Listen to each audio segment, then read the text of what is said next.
Estamos viviendo en el tiempo del fin, predicho por el profeta Daniel. Estamos por enfrentar eventos que sucederían antes del regreso de Cristo. Es como un aviso del futuro y no es atractivo.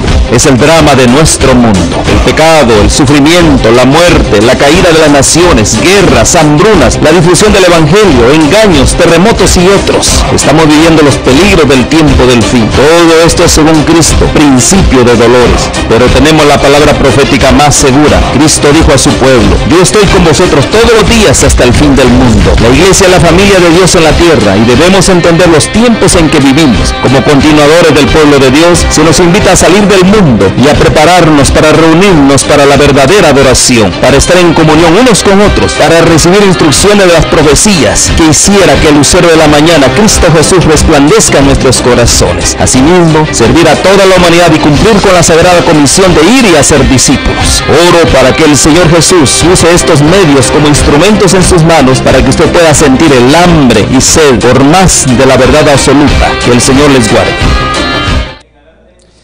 Hola amigos, buenas tardes. Gracias por estar con nosotros acompañándonos. Y en el afán de compartir estudios de la Palabra de Dios, en esta serie Soportando la Sana Doctrina, queremos investigar un tema que consideramos muy importante, la relación entre la ley y la gracia. Pero antes, miremos los textos que nos van a ayudar a entender por qué hace falta una serie que tenga que ver con estudiar la sana doctrina. Para ello, miramos los siguientes textos. Uno que se encuentra en el libro de Judas, el versículo 3. La recomendación que da este apóstol de que seamos muy cuidadosos en retener la sana doctrina, aún luchar agónicamente, de modo que retengamos aquello que nos fue legado. Para el Señor Jesús era muy importante que los cristianos de sus días, aquellos que eran testigos de las cosas que Jesús les había legado, la retuvieran, lo enseñaran, lo compartieran, sin peligro de adulterar ese mensaje recibido. Leamos pues entonces Judas, el versículo 3, que dice así: amados, por la gran solicitud que tenía de escribiros acerca de nuestra común salvación, me ha sido necesario escribiros exhortándoos que contendáis ardientemente por la fe que ha sido una vez dada a los santos. Notemos que el versículo nos dice que lo que se ha legado a los santos, luchen agónicamente, ardientemente por retenerlo. Hoy está pasando que después de mucho tiempo, aquellas doctrinas que eran estándar, conocidas en la antigüedad, hoy están siendo disputadas. Un ejemplo es la relación de identidad sexual, este tema que está causando un impacto a nivel mundial y sobre todo en ambientes cristianos, que sosteníamos alguna cosa en la antigüedad, hoy está siendo puesto en tela de juicio. Por lo tanto, este pensamiento de retener la sana doctrina es lo que queremos afirmar en estudios de la Biblia como el tema que vamos a considerar. Pero miremos otro texto en la segunda carta de Pablo a Timoteo, el capítulo 4, el contraste que hay entre la sana doctrina y cuentos de viejas, es lo que el apóstol Pablo nos va a decir. Segunda de Timoteo, capítulo 4, leemos desde los primeros versículos lo siguiente, dice allí: te encarezco delante de Dios y del Señor Jesucristo, que juzgará a los vivos y a los muertos en su manifestación y en su reino. ¿Cuál es entonces el encarecimiento que va a dar el Señor?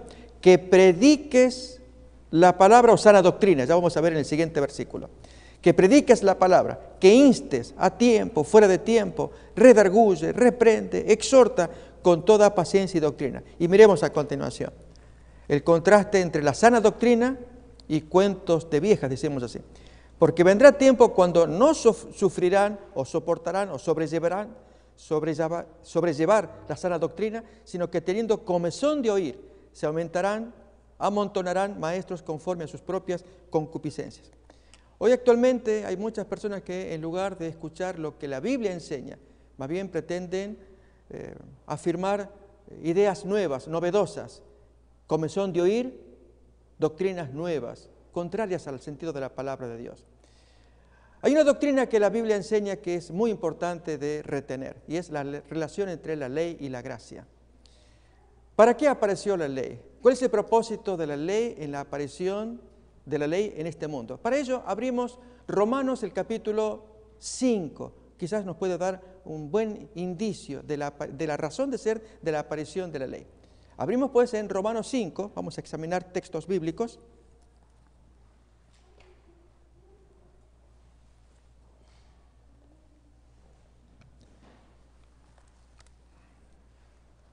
Desde el versículo 12 en adelante.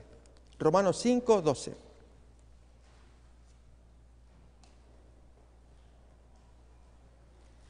Dice: por tanto, como el pecado entró en el mundo por un hombre, y por el pecado entró la muerte, así la muerte pasó a todos los hombres por cuantos todos pecaron. Pues antes de la ley, notemos esto, ya aparece el concepto de ley, solamente que queremos ubicarla en el tiempo. Antes de la ley, se refiere a la ley dada en el tiempo de Moisés, ya había pecado en el mundo, pero donde no hay ley no se inculpa de pecado. ¿Cómo es posible afirmar que no hay pecado o no se puede acusar de pecado si no está una ley de por medio?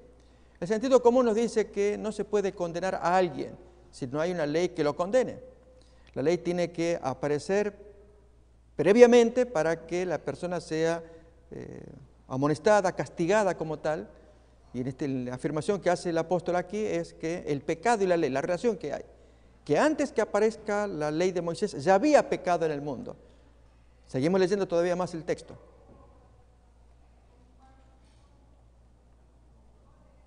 No obstante, reinó la muerte desde Adán hasta Moisés, aún en los que no pecaron a la manera de la transgresión de Adán, el cual es figura del que había de venir. Versículo 15. Pero el don no fue como la transgresión, porque si por la transgresión de aquel uno murieron los muchos, abundaron mucho más para los muchos la gracia y el don de Dios por la gracia de un hombre, Jesucristo. Y entonces va a ser la comparación y contraste entre el primer Adán y el segundo. 16. Y con el don no sucede como en el caso de aquel uno que pecó, porque ciertamente el juicio vino a causa de un solo pecado para condenación, pero el don vino a causa de muchas transgresiones para justificación. Y aquí entonces vamos del versículo que viene a continuación, a examinar el contraste entre el pecado de un hombre, Adán, la justicia de otro, Cristo, y la relación de la aparición de la ley y de la gracia, que es la base de nuestro tema. 17. Si por la transgresión de uno solo reinó la muerte, mucho más reinarán en vida por uno solo, Jesucristo, los que reciben la abundancia de la gracia y el don de la justicia. 18. Así que por la transgresión de uno vino la condenación a todos los hombres, de la misma manera, por la justicia de uno, vino a todos los hombres la justificación de vida. Porque así como por la desobediencia de un hombre los muchos fueron constituidos pecadores, así también por la obediencia de uno los muchos serán constituidos justos. Y aquí entonces el primer versículo que va a ser tema de provocación y de estudio. Pero la ley se introdujo para que el pecado abundase, mas cuando el pecado abundó, sobreabundó la gracia. Muy bien. ¿Cómo es esto de que la ley se introduce para que abunde el pecado? ¿Es entonces la ley la causante de que aparezca más pecado? No, no. La ley aparece, y el texto nos va a decir, con un propósito, es que se haga patente el pecado, que aumente el pecado. A ver, otra vez. Si Dios envía su ley, nos referimos a la ley de Moisés, para que abunde el pecado, para que se haga patente el pecado, porque detrás de ello viene la sobreabundancia de la gracia. ¿A qué se refiere que Dios envía la ley de Moisés para que abunde el pecado? Lo leemos otra vez, estamos afirmando cosas que pueden ser extrañas y sin embargo vamos a ver a dónde apunta Pablo con este pensamiento. Otra vez, Romanos 5:20. La ley se introdujo para que el pecado abundase. La ley pues aparece, abunda el pecado y detrás de ello sobreabunda la gracia. Es lo que nos dice a continuación. Lo miramos claro en el capítulo 7, el propósito de la aparición de la ley, para que sea abundante el pecado. ¿En qué sentido abundante? Romanos capítulo 7, versículo 7 en adelante. ¿Qué diremos pues? ¿La ley es pecado? En ninguna manera. Pero yo no conocí el pecado si no fuera por la ley, porque tampoco supiera la codicia si la ley no dijera, no codiciarás, y si Dios dice claramente que no lo hagas, eso es pecado. Versículo que sigue. Mas el pecado, tomando ocasión por el mandamiento, produjo en mí toda codicia. ¿Notamos esto? La relación entre el pecado y la ley. La ley de Dios aparece con Moisés para que abunde el pecado. Todavía no queda claro qué quiere decir, y Pablo lo va a decir en poquitos versículos más. Pero el concepto que estamos mirando aquí, que aparecido el mandamiento, el pecado abunda, porque de otro modo, si no hay mandamiento, no hay pecado. Pablo dice, yo no supiera, no sabría de la codicia si la ley no dijera, no codiciarás. Al decirlo, y yo tenerlo conmigo, sé que lo que tengo es pecado, llamado codicia, porque Dios dice que no codiciarás. Dice más todavía, miremos.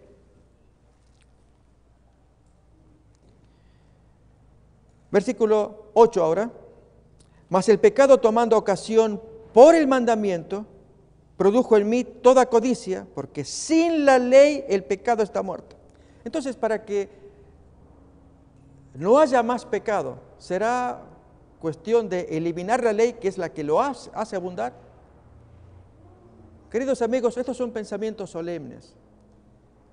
La relación entre pecado y ley, ¿cuál es? El apóstol Pablo está diciendo, por causa de la ley abunda el pecado. Si la ley no estuviera, no habría pecado. Venida la ley, abunda el pecado y sobreabunda la gracia. ¿A qué se refiere entonces? Siguiente versículo. 9. Y yo sin la ley vivía en un tiempo, pero venido el mandamiento, el pecado revivió y yo morí. Y allí que el mismo mandamiento que era para vida, a mí me resultó para muerte, porque el pecado, tomando ocasión por el mandamiento, me engañó y por él me mató. De manera que la ley a la verdad es santa y el mandamiento santo, justo y bueno. Luego lo que es bueno vino a ser muerte para mí. No, en ninguna manera, sino que el pecado, para mostrarse pecado, produjo en mí la muerte por medio de lo que es bueno. Y aquí, esta es la parte quizás más importante de los discursos del apóstol Pablo. A fin de que por el mandamiento, este es el propósito de la ley, el pecado llegase a ser sobremanera pecaminoso. Si no hubiera venido la ley, el pecado no hubiera sido tan grave como lo es a partir de la promulgación de la ley. Déjenme decirlo de esta manera. Ahora vamos a ver la razón de la aparición de la ley y, lógicamente, la función de la gracia detrás de todo ello. Antes de que viniera la ley de Moisés, en el tiempo de los patriarcas, vamos a ver ejemplos de cómo ellos se enfrentan con un mismo pecado o una misma tentación. Y cómo uno que lucha y vence obtiene la aprobación de Dios y aún nuestra con el paso de los siglos, y felicitamos a la tal persona. Vemos el otro caso que ante la misma tentación fracasa, y no obstante no lo vemos tan grave porque la ley de Dios no había sido revelada en el tiempo de los patriarcas. Me refiero a la ley de Moisés, fue promulgada en el tiempo de Moisés. Ahora la cuestión es por ello que era menos pecado cuando se enfrentó a la tentación y se cayó en el pecado? Voy a ser más claro. En el libro de Levítico se nos enseña que el hombre no debe mirar la desnudez de nadie, y así habla ni de tu tía, ni de tu hermana y pariente. ¿Qué hacemos con Abraham? Cuando él estaba casado con su medio hermana y miró la desnudez de su hermana.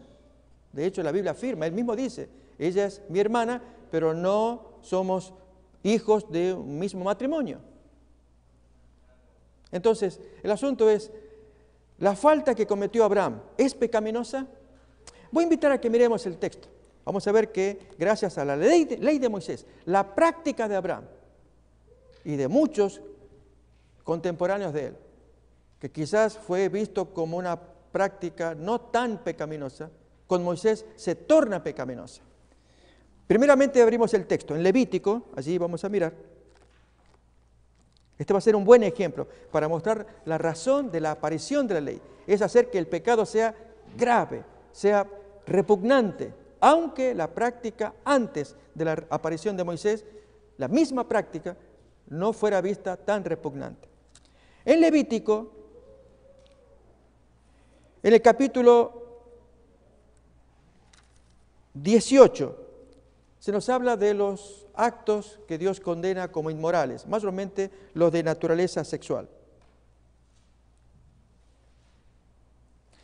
Versículo 6, a partir de allí, para mirar el contexto y quedarnos con el versículo que nos interesa. Ningún varón se llegue a parienta próxima alguna para descubrir su desnudez. Yo soy Jehová. Esta es la ley de Moisés, esta es la ley seria, severa. La desnudez de tu padre o la desnudez de tu madre no descubrirás. Tu madre es, no descubrirás su desnudez. La desnudez de la mujer de tu padre, sería tu madrastra, no descubrirás. Es la desnudez de tu padre, le pertenece a tu padre. La desnudez de tu hermana, hija de tu padre o hija de tu madre, nacida en casa o nacida afuera, su desnudez tú no descubrirás.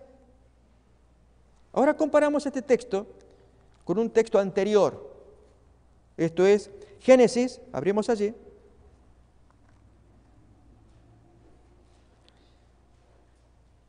Capítulo 20.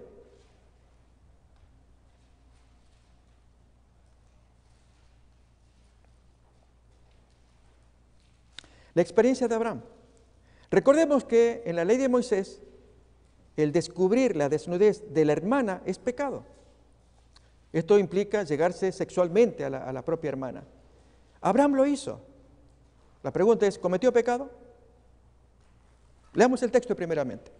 Génesis capítulo 20, desde el versículo 2 en adelante, leemos así.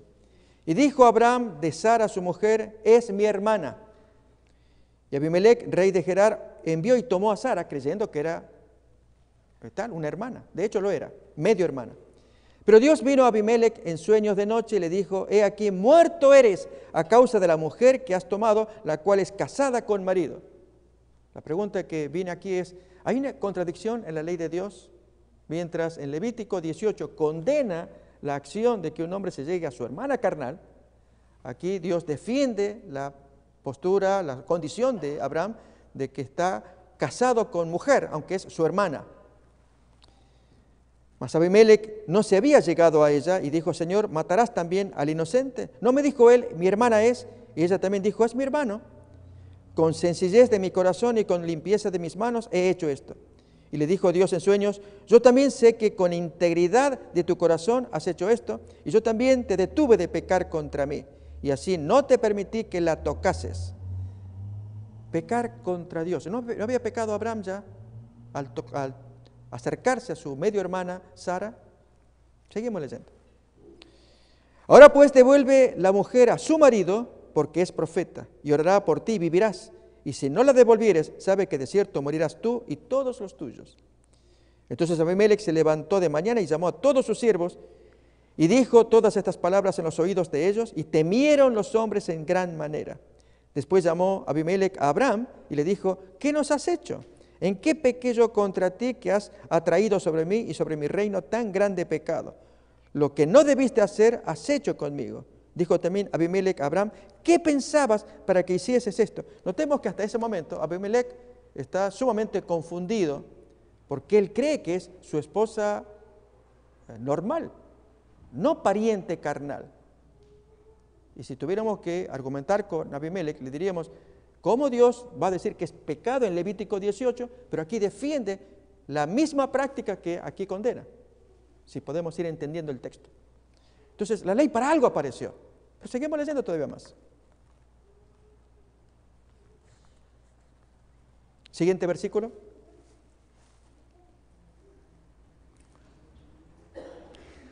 Y Abraham respondió, porque dije para mí, ciertamente no hay temor de Dios en este lugar y me matarán por causa de mi mujer. Y la verdad también es mi hermana, yo no te mentí. Hija de mi padre, mas no hija de mi madre, y la tomé por mujer. Y cuando Dios me hizo salir errante de la casa de mi padre, y yo le dije, esta es la merced que tú harás conmigo, que en todos los lugares a donde lleguemos tú digas de mí, él es mi hermano.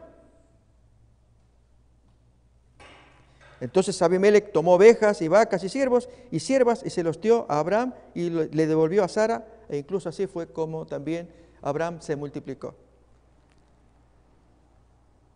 Siguen flotando preguntas. ¿Cómo es el comportamiento de Dios? ¿Condena el Levítico 18? En el texto de Génesis 20 vemos que la misma práctica de tomar una hermana, así supuestamente Dios la defiende. ¿Podemos dar alguna explicación? Recordemos que esta serie es Soportando la sana doctrina. Y queremos ver en este tema la relación entre la ley y la gracia. En primer lugar, Dios va a defender lo que es el matrimonio. Un matrimonio mal avenido, pero es un matrimonio. Y aquí Abraham y Sara conforman un matrimonio, un hogar muy feliz, a pesar de que no tuvieron hijos. Conocemos la historia, la aparición de Agar también, por instigación, por instancia de la esposa. Pero es un matrimonio, que si está mal avenido o bien hecho, eso le cabe a Dios definirlo. Pero ¿por qué lo tolera acá? Esa es la pregunta. ¿Por qué? Porque no apareció la ley. Cuando aparece la ley de Moisés, en este caso aproximadamente unos 300 años más tarde, cuando aparece Dios, allí pone bien claro que todas las prácticas que los hombres han hecho, que fueron pecaminosas, son condenadas por la ley de Dios. Y ahí es cuando la ley aparece para abundar el pecado. ¿Qué es abundarlo? Hacerlo patente, hacerlo pecaminoso, hacerlo feo, repugnante. Lo que antes no lo era tanto. ¿Lo vamos entendiendo? Pablo dice, vamos a leer el texto otra vez de Romanos 7. ¿Para qué apareció la ley? Y suponer que quitada la ley desaparece el pecado es absurdo. El pecado existe desde la caída de Adán y Eva y permanecerá hasta la venida de Cristo. Forma parte de la naturaleza humana, aunque Dios fortalece a aquellos hijos cuando les da nueva naturaleza para que obedezcan los mandamientos de Él. Pero en el caso de la ley de Moisés que aparece allí, Dios presenta la ley con un propósito, que aquello que parecía un acto erróneo, pero permitido, al menos Dios lo permite, en la ley de Moisés se condena lo que siempre fue pecado. Veremos cómo lo expresa Romanos capítulo 7, versículos 12 y 13. De manera que la ley de la verdad es santa y el mandamiento santo, justo y bueno. Luego, lo que es bueno vino a ser muerte para mí. No, en ninguna manera, sino que el pecado es lo que me mata, no la ley. Sino que el pecado, para mostrarse pecado, produjo en mí la muerte por medio de lo que es bueno. Al decir que Dios condena ese acto y yo lo tengo en mi naturaleza, no es la denuncia de aquello el problema, sino la naturaleza que tengo en mi corazón. Hagámoslo sencillo. Cargamos una enfermedad, enfisema, cirrosis o cualquier enfermedad en nuestro cuerpo y sentimos el malestar y vamos al médico y el médico allí entonces nos da el diagnóstico, nos dice, mira, te hice las radiografías, te hice todos los estudios que podía hacerte para saber a qué se debe que tú toses, vomitas sangre, etc. Y lamentablemente te tengo que decir que tienes un cáncer galopante. La pregunta que está en pie ahora ¿es el doctor, es el estudio de los rayos X, los culpables de la postración del individuo? No. Tenemos la enfermedad, la naturaleza pecaminosa, por la cual vomitamos pecado, y la ley es la que nos dice, estás enfermo. Es absurdo pensar o creer que quitar al médico, quitar los rayos X, soluciona nuestro problema. De ninguna manera. Al quitar la ley, pues desaparece el pecado. No, necesitamos que algo o alguien nos señale, nos abunde, nos diga, así estás tú. Esa es la función de la ley. Otra vez leemos del capítulo 7, el versículo 13. Luego lo que es bueno, lo que es la ley, vino a ser muerte, mortal para mí. No, en ninguna manera. La revelación de los rayos X, el diagnóstico del médico no es mortal. Lo mortal lo tengo adentro, el cáncer galopante que tengo en mi interior. En ninguna manera, sino que el pecado, para mostrarse pecado, produjo en mí la muerte por medio de lo que lo revela, de aquello que es bueno y que dice, no lo hagas. Pero mi naturaleza es tan débil por el cáncer que cargo, que luego va a decir, a fin de que por el mandamiento el pecado llegase a ser sobremanera pecaminoso. Si no hubiera revelación de Moisés, no veríamos la gravedad como no la vio, y ahora vamos a ver otro ejemplo. Es muy interesante, nuevamente es un ejemplo anterior a la ley de Moisés. Un mismo fenómeno, la tentación sexual. La pregunta es, ¿quién le dijo a este que eso es malo?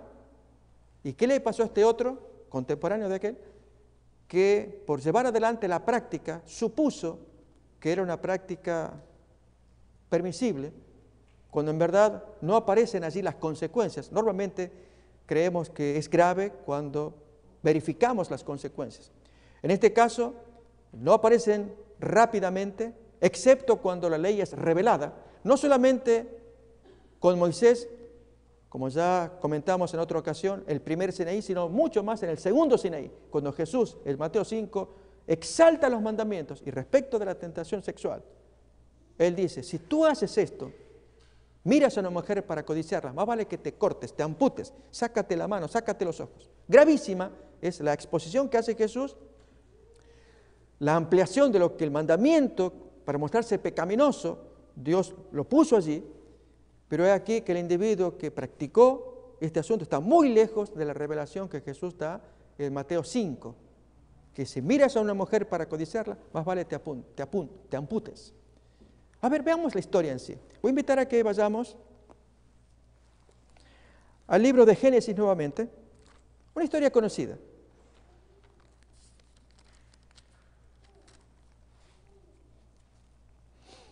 Están los capítulos uno al lado del otro. Vamos a examinar primero el más conocido. Capítulo 39 de Génesis. El primer versículo revela algo que en algunas versiones se traduce mejor que la que tenemos en nuestra Reina Valera 60, y es la condición sexual de Potifar, cuya esposa va a tentar a José. Y el texto nos va a decir, en otras traducciones, que Potifar era oficial y eunuco del rey, un hombre castrado. Es el significado de la palabra saris en hebreo, que significa castrado. Lo dice el primer versículo, 39:1.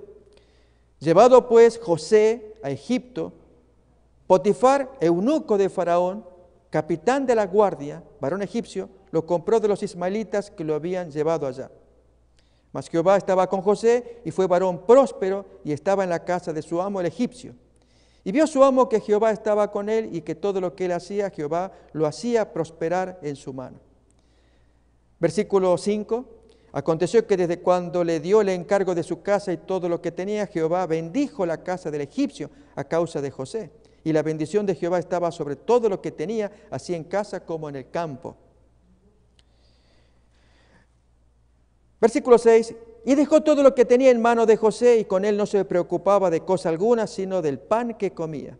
Y era José de hermoso semblante y bella presencia. Aconteció después de esto que la mujer de su amo puso sus ojos en José y dijo, duerme conmigo. Con razonamientos modernos humanos, preguntaríamos, ¿está justificado o justificada la conducta de esta mujer que teniendo un marido castrado pudiera buscar satisfacción en alguien y además apuesto, joven, como era José? Él no quiso y dijo a la mujer de su amo, he aquí que mi señor no se preocupa conmigo de lo que hay en casa y ha puesto en mi mano todo lo que tiene. No hay otro mayor que yo en esta casa y ninguna cosa me ha reservado sino a ti por cuanto tú eres su mujer. Notemos el concepto que José tiene de la ley de Dios, pero en el fuero interior. Moisés no había aparecido, no estaba revelado Éxodo 20. ¿Quién le dijo lo que leemos ahora? ¿Cómo pues haría yo este gran mal y pecaría contra Dios? Hablando ella a José cada día y no escuchándola él para acostarse al lado de ella, para estar con ella, aconteció que entró él un día en casa para hacer su oficio y no había nadie de la casa allí. Y ella lo tomó por su ropa diciendo, duérmete conmigo. Entonces él dejó su ropa en las manos de ella, huyó y salió. Y el resto ya conocemos. Historia preciosa de inspiración aún para nuestros tiempos. Y digo de nuestros tiempos porque no faltarían voces que dijeran o que justificarían a la mujer de actuar como lo hizo si tenía un marido castrado. El punto no es ese, sino es ver quién le dijo a José que este acto de llegarse a una mujer que no era su esposa, quién le dijo que eso era absoluto pecado. Ahora, ¿cómo es posible que a este hombre, José, anterior a Moisés, que tenía en su corazón su lealtad a la ley de Dios, ley que no había sido revelada, ahora a su hermano Judá le pasó el mismo problema de tentarse? ¿Qué pasó con su conciencia? Leemos capítulo 38 ahora de Génesis, para ver otro ejemplo, similar al de Abraham. Y es que en los tiempos anteriores a la promulgación de la ley, el pecado lo hubo siempre, pero con la ley, ¿cómo dice el texto de Pablo? Abunda, o sea, se hace patente, se hace notorio, se hace grande. Pero a pesar de que se hace grande, la gracia de Dios lo supera. Sobreabundó la gracia. ¿Se entiende ahora? No se trata de que la ley de Dios promueve el pecado, más bien es el que lo frena, lo descubre, lo desenmascara y dice, esto es lo horrible que siempre lo fue ante Dios. Pero antes de que aparezca Moisés, las prácticas eran tan comunes que no parecían tan graves si no fuera porque apareció la ley de Moisés, el monte Sinaí, y el segundo monte Sinaí, en Mateo 5, tema que ya se expuso acá. Allí Jesús hace mucho más grave lo que Dios siempre quiso que el hombre conservara, respecto de cada uno de los 10 mandamientos. Miremos ahora entonces Génesis capítulo 38. Una experiencia de tentación sexual como la que tuvo José, el hermano de Judá.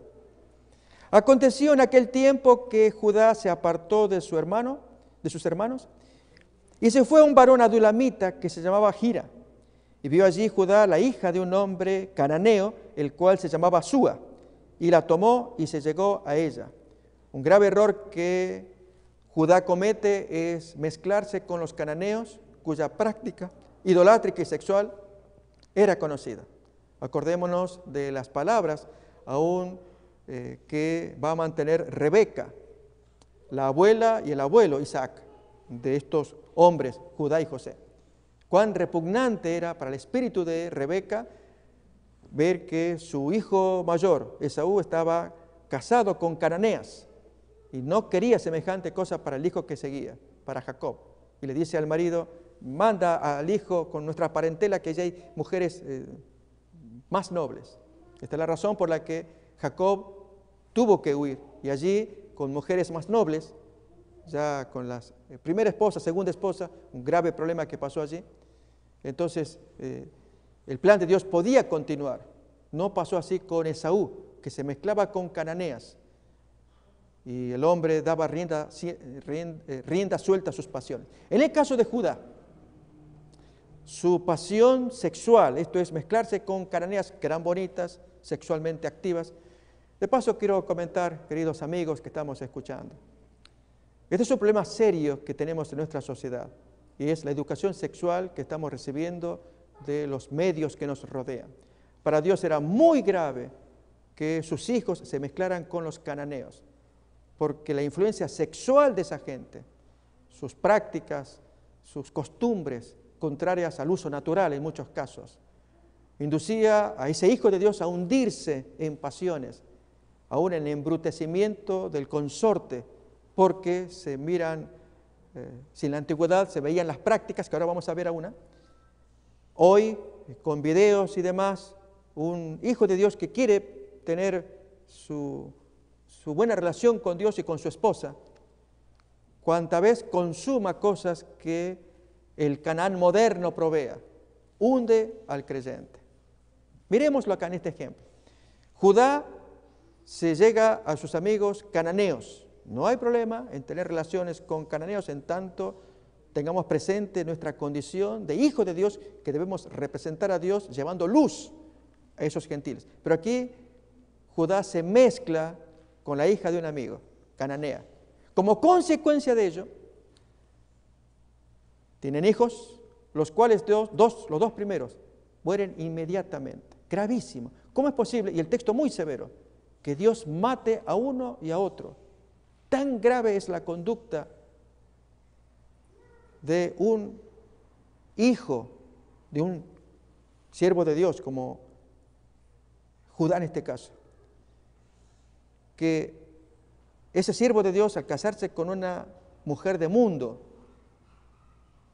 de Canaán, que la mujer criara a esos hijos en las costumbres cananeas y que Dios tuviera que intervenir mortalmente. Leamos el texto a ver qué nos dice. Otra vez, versículo 2, 38:2 del libro de Génesis. Y vio allí Judá la hija de un hombre cananeo, el cual se llamaba Súa, y la tomó y se llegó a ella. Ella concibió y dio a luz un hijo y llamó su nombre Concibió otra vez y dio a luz un hijo y llamó su nombre Onán. Y volvió a concebir y dio a luz un tercer hijo y llamó su nombre Sela. Y estaba en Kesib cuando lo dio a luz. Después Judá tomó mujer para su primogénito lógicamente una mujer cananea, la cual se llamaba Tamar. Y era el primogénito de Judá, o siendo el primogénito de Judá, fue malo ante los ojos de Jehová. ¿Y qué hizo Jehová con él? Le quitó la vida.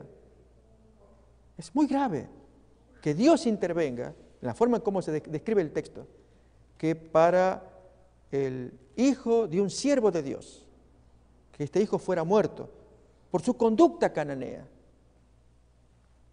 ¿Qué educación tenía ese joven? Principalmente de parte de su mamá cananea, que Dios tenga que actuar tan severamente. Pero no quedó ahí, ahora le toca al segundo hijo. 8. Entonces Judá dijo a Onán: llégate a la mujer de tu hermano y despósate con ella y levanta descendencia a tu hermano. Esto es una práctica muy antigua que aparece tipificada en el libro de Deuteronomio, que se llama la ley del cuñado, la ley del levirato. Voy a invitar a que busquemos ese texto que va a aparecer en Deuteronomio.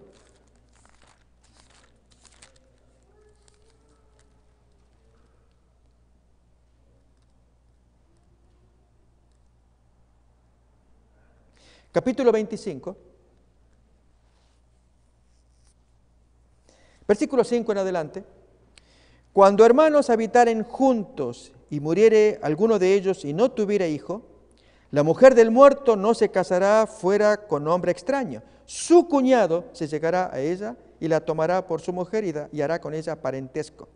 Y el primogénito que ella diere a luz sucederá en el nombre de su hermano muerto, para que el nombre de éste no sea borrado de Israel. Y si el hombre no quisiere tomar a su cuñada, irá entonces su cuñada a la puerta a los ancianos y dirá: mi cuñado no quiere levantar nombre en Israel a su hermano, no quiere emparentar, no quiere casarse conmigo. Entonces los ancianos de aquella ciudad lo harán venir y hablarán con él, y si él se levantara y dijere: no quiero tomarla, ya conocemos cuál era el castigo. ¿Cuál era? Leamos, un escupitajo.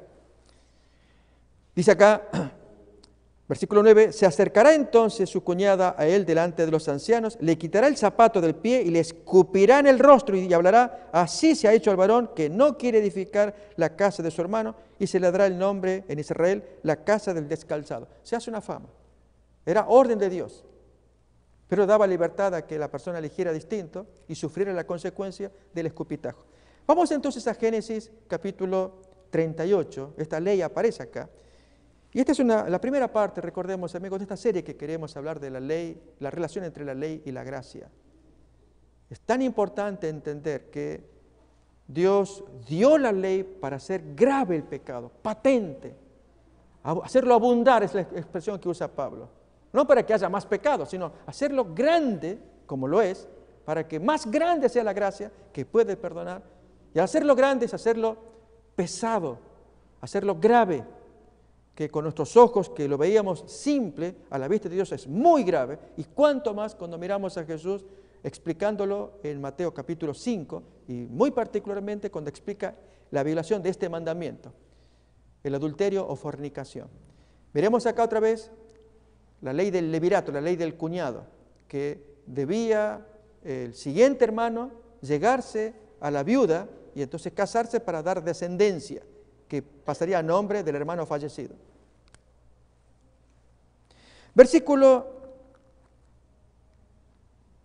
9, 38:9 de Génesis, leemos así. Y sabiendo Onán que la descendencia no había de ser suya, sucedía que cuando se llegaba a la mujer de su hermano, vertía en tierra por no dar descendencia a su hermano.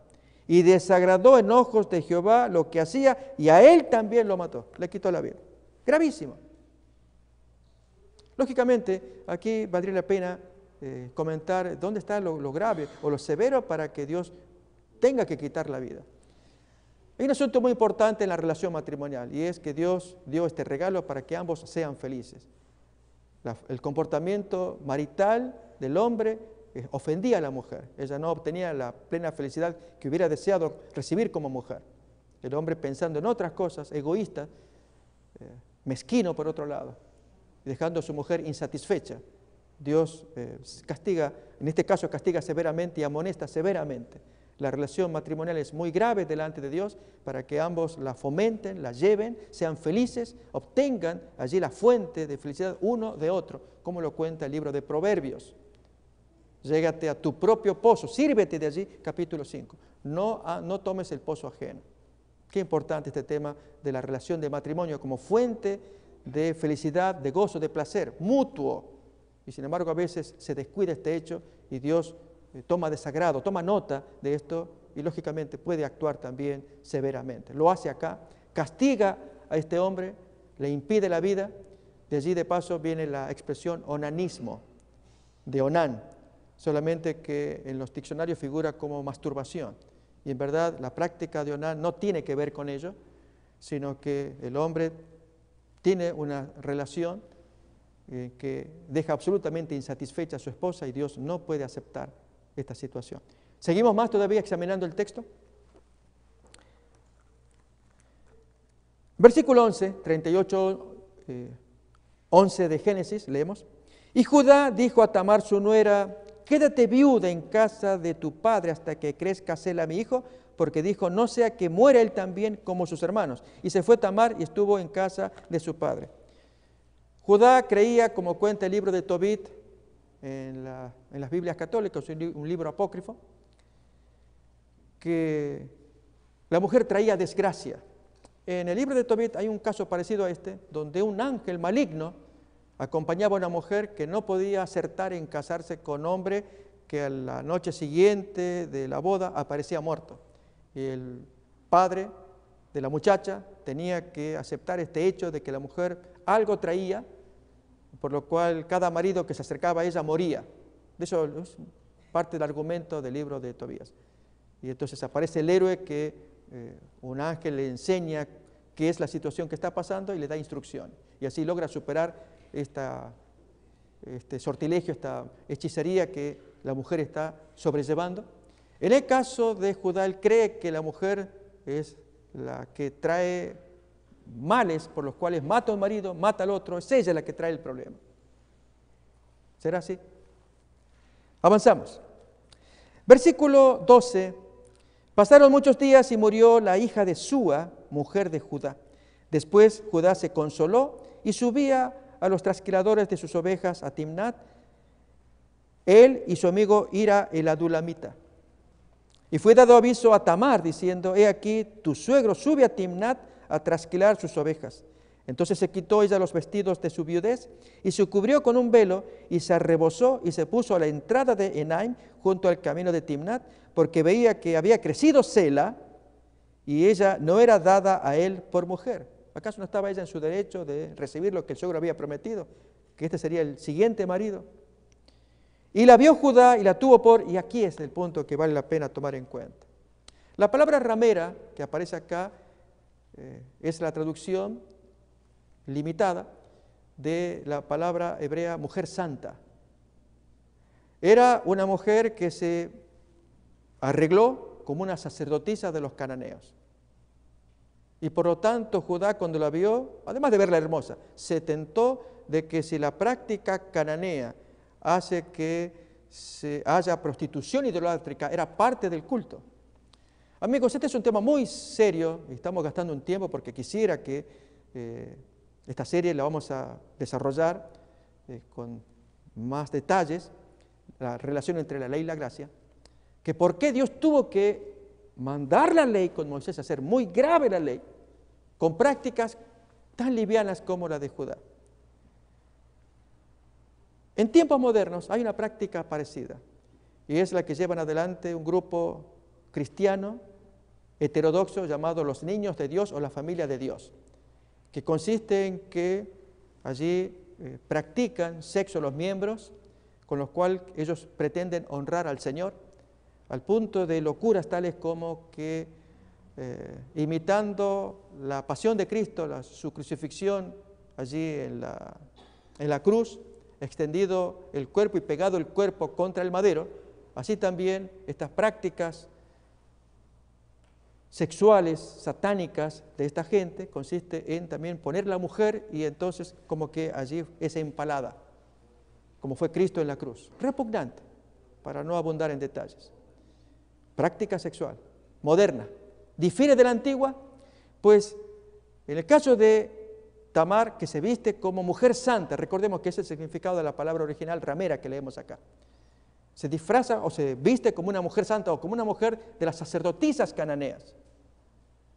Y lógicamente a Judá le interesa porque él entiende que puede acercarse a otra religión,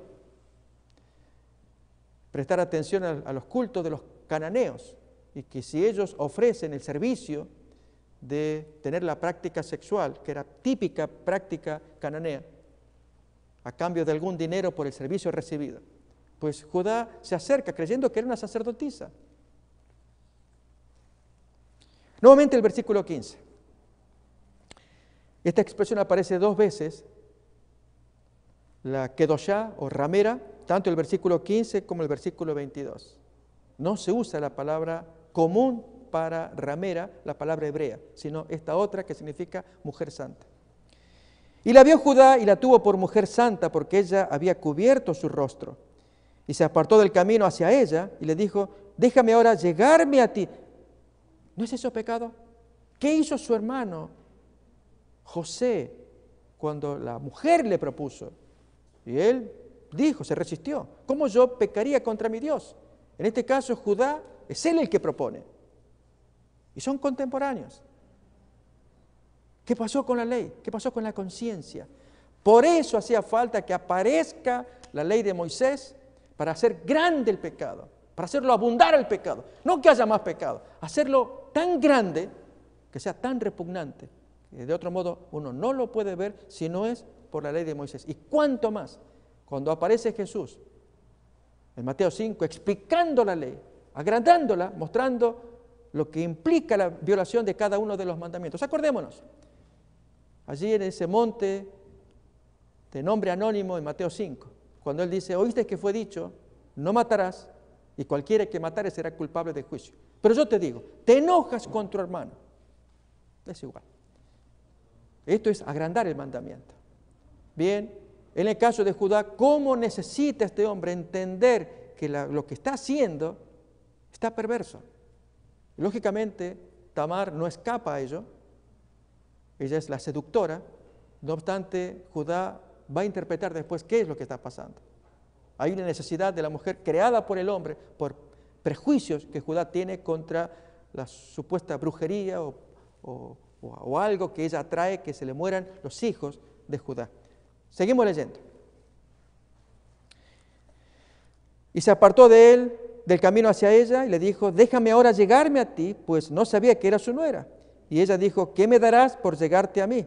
Él respondió, yo te enviaré del ganado un cabrito de las cabras. Ella dijo, dame una prenda hasta que tú envíes eso. Entonces Judá dice, ¿qué prenda te quieres? Ella responde, tu sello, tu cordón y tu báculo que tienes en tu mano. Y él se los dio y se llegó a ella y ella concibió. En ningún momento él logró percibirse, estaba cubierta la mujer, pero vestida de sacerdotisa cananea. Luego se levantó y se fue y se quitó el velo de sobre sí y se vistió las ropas de su viudez. Y Judá envió el cabrito de las cabras por medio de su amigo el adulamita para que éste recibiese la prenda de la mujer, que le devolviese las 3 cosas que Judá había entregado. Pero no la halló. Y preguntó a los hombres de aquel lugar diciendo, ¿dónde está la mujer santa, la Kedoshá, de Enaim junto al camino? Y ellos dijeron, no ha estado aquí ramera alguna. Aquí un oficio de sacerdotisa o hieródula, es el nombre también que se utiliza, que eran los servidores sexuales del templo, una práctica común de aquel tiempo.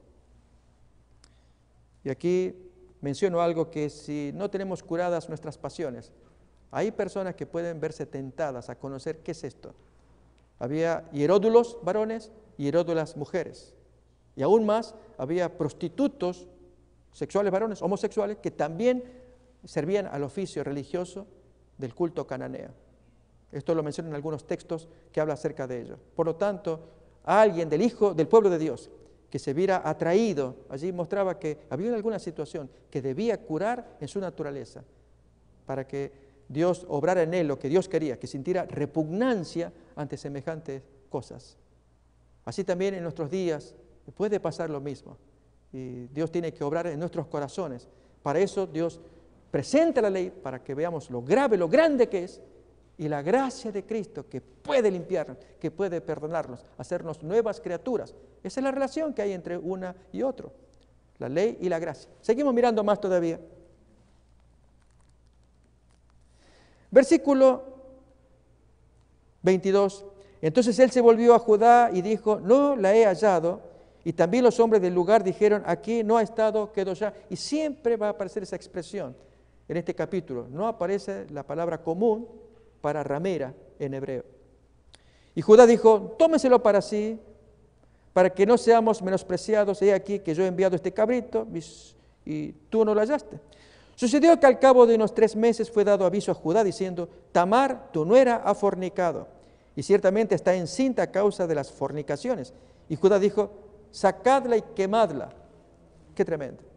Entonces, Judá sabe de la gravedad de las violaciones de un voto, en este caso, que siendo viuda, y la fornicación, que no estaba permitida. La pregunta es, ¿no está permitida para ella, pero lo está para él?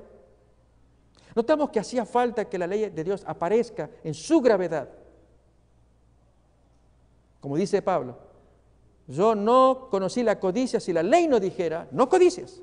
Como la ley lo dice, entonces eso que es bueno en mí, el pecado que mora en mí, me mató. Porque la ley hace que el pecado sea sobremanera pecaminoso, malo, repugnante. En el caso de Judá ya casi llegamos al colmo, porque él aplica justicia, diciendo que si a ella fornicó, pues que la quemen, violó, y él, ¿qué es lo que hizo? Él es el causante del embarazo de ella. Miremos cómo va a continuar la historia.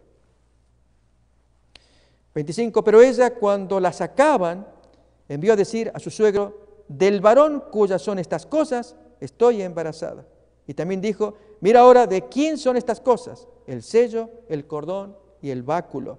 Entonces Judá los reconoció y dijo, más justa es que yo, por cuanto no la he dado a Sela, mi hijo, y nunca más la conoció. Y ahora hago una pregunta más, que sería casi como el corolario de lo que estamos escuchando. Si Judá ordenó quemarla, porque había cometido pecado, ¿la sentencia sobre quién debería haber caído? Aún más, ¿por qué no la aplicó? Somos muy rápidos y severos para juzgar y condenar a otros, pero cuando estamos nosotros metidos en el problema, somos suaves. Hasta eso Dios tiene que condenar con la ley de Moisés, al mostrar lo grave que es la ley. Pero entonces, qué amoroso es nuestro Dios al proveernos la gracia de la liberación de esa culpa que hemos asumido. Concluyo acá. Esta porción de Judá era enfatizar con hechos del Antiguo Testamento la naturaleza de la presencia del pecado, que lo hubo siempre. La ley de Dios promulgada no. La ley de Dios fue puesta en el corazón, ya desde Adán y Eva, como nos lo va a decir el texto de Romanos 2, texto que ya leemos. Pero promulgada en el monte Sinaí, hacía falta para magnificar aquello que considerábamos de pequeña monta. Hechos, descuidos, desvíos, para Dios no era eso. Seguía siendo tanto pecado aquí en los tiempos patriarcales como en los tiempos posteriores, y cuánto más cuando aparece Jesús, que muestra realmente qué significa la violación de la ley de Dios y la gracia, el regalo que Dios puede proveer a aquellos que se reconocen pecadores. El texto termina 27, y aconteció que al tiempo de dar a luz, he aquí había gemelos en su seno. Sucedió cuando daba a luz que sacó la mano el uno, y la partera tomó y ató a su mano un hilo de grana, diciendo, este salió primero. Pero volviendo él a meter la mano, y aquí salió el otro. Y ella dijo, ¡ay, qué brecha te hiciste! Y llamó su nombre Fares. Y después salió su hermano, el que tenía en su mano el hilo de grana, y llamó su nombre Sara. Que miramos en la genealogía de Jesús y son los ascendientes, forman parte de la genealogía de Cristo. Amigos, de lo que estamos escuchando, ¿cuánto desearía el Señor que entendamos lo que Pablo quiso decir al decir que antes de que viniera la ley había pecado? Pero si se quita la ley, ¿qué pecado vamos a inculpar? Es la ley la que magnifica el pecado. Pero no se soluciona quitando la ley para que desaparezca el pecado. Al contrario, se soluciona mostrando la ley, lo grave que es y la gracia que puede perdonar. Y de esto trata esta serie que queremos traer, de la relación entre la ley y la gracia de Dios que puede perdonar, que nos puede ayudar al reconocer lo grave de nuestra conducta. No nos desanimamos, no nos desesperamos. El Señor extiende su mano y nos dice, hijo, ya miraste lo grave que es, te doy mi gracia. Extiende la mano a tu Salvador Jesús. Él te puede perdonar, te puede hacer nueva criatura. Si tan solamente miramos cómo Dios puso el plan de salvación, al exaltar la ley como tenía que ser, empezó con Moisés, al promulgársela, Jesús continúa y el Espíritu Santo hace el remache en nuestras conciencias para decirnos, esto es pecaminoso, pero no te desesperes, Cristo te puede sanar, te puede salvar si tan solamente te entregas a Él. ¿Queremos hacerlo? Esta es la invitación de esta serie, que queremos compartir la relación entre la ley y la gracia. Que el Señor nos bendiga para que hagamos sabias elecciones de aceptar esta gracia como regalo a un problema tan grave como es la violación de la ley de Dios. Que Dios nos bendiga. Metro Evangelización 3000. En la Biblia encontramos el gran desafío evangelístico que han representado las ciudades a quienes desean hacer suya la orden de ir y predicar el Evangelio. En la actualidad, la mayoría de personas viven en las grandes metrópolis. Debemos aceptar que hoy podemos predicar a cientos, miles y millones de personas que están a nuestro alrededor. Y esto lo podemos hacer con planes muy abarcantes que nos desafíen a una obra mayor. Ya están listos los peces, ya están listas las redes, solo faltan los pescadores. Presentamos Metro Evangelización 3000. Todos pueden hacer algo en esta obra. En estas reuniones hogareñas presentamos a Cristo a las familias. Metro Evangelización 3000, donde más de 125 ciudades serán impactadas por el mensaje de salvación de la verdad presente. Únete, acércate y forma parte de este magno evento. Abre tu hogar y sed de gran luz. El Señor está esperando por ti.